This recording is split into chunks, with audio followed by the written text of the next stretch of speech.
ግድቡ የኔ ነው በሚል የመንግስት ሰራተኞች ደሞዛቸውን አንዲት እህታችን ዶሮዋን አንስታ ግድቡ የኔ ነው ብላ ዶሮ ሰጥታለች። አንድ ሊስትሮ አጠራቅሞ 10 ሺህ ብር ሰጥቷል።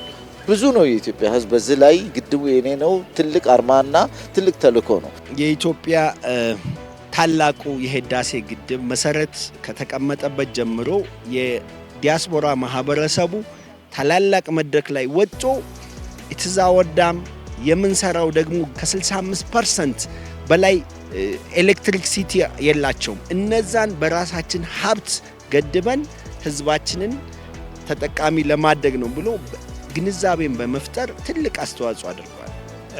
ለኢትዮጵያ ሰራተኞች ብቻ አይደለም፣ ለኢትዮጵያ ህዝብ አጠቃላይ ልዩ ትርጉም ያለው ግድብ ነው። አንድነታችንን ያስተሳሰርንበት፣ ለዓለም አሸናፊነታችንን እንዳድዋ ዳግም ያረጋገጥንበት፣ አይቻልም የሚለውን የአስተሳሰብ ምሽግ የሰበርንበት ስለሆነ ትልቅ ስፍራ አለው ለኢትዮጵያ ሰራተኞች። የማንም አይደለም ግድቡ የሁላችንም የኛ ነው የኔ ነው ብለን ተነስተን እዛ አድርሰናል። ባለው የእድገት እና የልማት ቁጭት ይህን የመሰለ ትልቅ ሜጋ ፕሮጀክት ሰርቶ ዛሬ ለምረቃ እንዲበቃ ማድረግ ትልቅ አደራም ኃላፊነትም ተዋጽኦም ነው። ግድቡ የኔ ነው ሲባል እውነትም ግድቡ የኔ ነው። የኔ ነው ማለት ያንተ ንብረት በንብረት በገንዘብ የገዛው ጉልበት ያወጣበት አይምሮን ያፈሰስክበት የራስህ ንብረት ነገ የምትጠቀምበት ንብረት ማለት ነው። የኔ ነው ስትል ባለቤቱ የኔ ነው ሲባል የኔም ነው። የኢትዮጵያ ፐብሊክ ዲፕሎማሲ እንዲመሰረት ስናደርግ ከመስራቾቹ አንዱ ነበር። ይህ የዲፕሎማሲ ቡድን መጀመሪያ የሄድነው ወደ ግብጽ ነበር።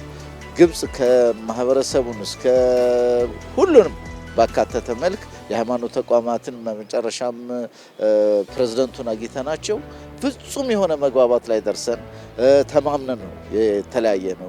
ግብጽ በሄድንበት ጊዜ እንዳውም እዛ ያልናቸው ምንድነው ግብጻውያን ወደ ኢትዮጵያ መጥተው የደን ልማት በማልማት የዝናብ ፍሰቱን ከፍ በማድረግ ፍሰቱ የበለጠ አስተማማኝ እንዲሆን ማድረግ እንደምንችሉ ነግረናቸው ማሻአላህ እያሉን አብረውን ደስተኞች ነበሩ። ከዛ መተን እንደገና ሱዳን ነው የሱዳን ህዝብና መንግስት ጋር እንደዚሁ በትልቅ ደረጃ እንደ ቤተሰብ ተግባብተን ብዙ ነገሮችን ሰርተናል። ከዛም ጅቡቲ ሄደናል። ከጅቡቲም ደግሞ ወደ ኡጋንዳ ሄደናል እና ይህ ፐብሊክ ዲፕሎማሲ በጣም ትልቁን ሚና ተጫውቷል። ይሄ ሜጋ ፕሮጀክት የኢትዮጵያን ፍላጎት ብቻ ሳይሆን የጎረቤት ሀገርንም መቅረፍ ይችላል። እንደምታውቀው በዓለም 8ኛ በአፍሪካ 1ኛ ግድብ ነው። ይሄ ግድብ ማለት ከግድብ በላይ ነው። ውሃ ብቻ አይደለም የተገደበው፣ ፓወር ብቻ አይደለም፣ አሳምርቱንም አይታል አይደል?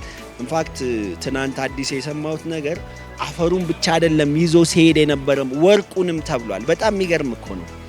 ለካ አፈሩን ብቻ አይደለም ይዞ ሲሄድ የነበረው ወርቁ እንደነበረም ሰምተናል።